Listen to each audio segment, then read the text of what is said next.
Thomas Alva Edison, the boy who never gave up. Once upon a time, in a bustling little town, lived a boy named Thomas Alva Edison. But everyone just called him Al. Now, Al wasn't just any ordinary boy. His head was full of questions, like a jar full of fireflies. Grandpa, he'd ask, "Why is the sky blue? Why can birds fly and I can't?" His questions were endless. Most grown-ups would just sigh and shake their heads. But his mother was different. She saw the sparkle in Al's eyes. She knew her son had a special mind, so she decided to teach Al at home, where his curiosity could grow like a wildflower in a meadow. "There's no such thing as a silly question, my Al," she'd say with a warm smile. One day, Al had a brilliant idea. He noticed that birds ate worms and then soared high in the sky. Aha, he thought, it must be the worms that make them fly. Full of excitement, he made a special potion, water mixed with mashed up worms, and gave it to his friend. "Drink this," he said. "You'll be able to fly." Of course, his friend didn't fly. He just got a tummy ache. Al felt terrible, but he didn't give up. He just learned something new. He learned that failure was just another way of finding out what doesn't work. His mother hugged him and explained that this is what science was all about: trying, failing, and learning from every mistake.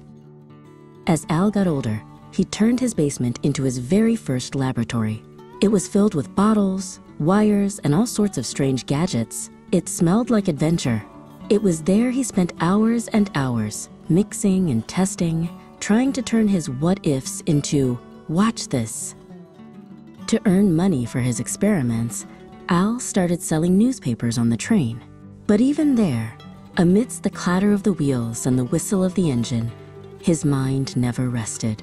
He set up a tiny lab in the baggage car, conducting experiments between stops. One day, one of his experiments started a small fire.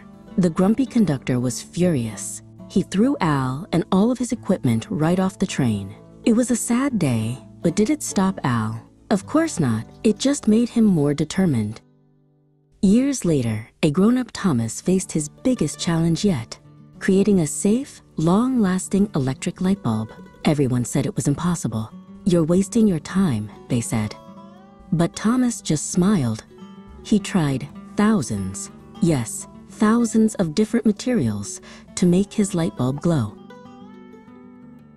He tried everything. Finally, after thousands of tries, he found it: a piece of carbonized cotton thread. He carefully put it in place, flipped the switch, and the room glowed, not just for a second, but with a warm, steady light that burned for hours. He had done it. The whole world would soon be lit by his dream. Thomas Alva Edison never saw failure.